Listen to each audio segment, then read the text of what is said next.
Hello, আমি মনীষা আর আমি একজন হোমমেকার। আমার ভিডিওতে সবাইকে স্বাগত।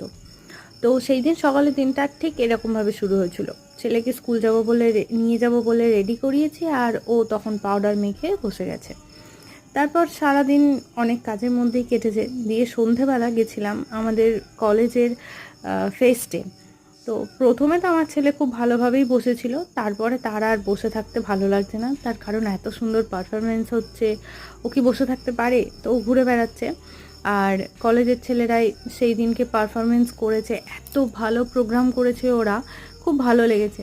আমি নিজের কলেজের ফেস্টে কোনো দিন যাইনি, কিন্তু হাজব্যান্ডের কলেজের ফেস্টে প্রত্যেক বছরই আমাকে প্রায় যেতে হয়।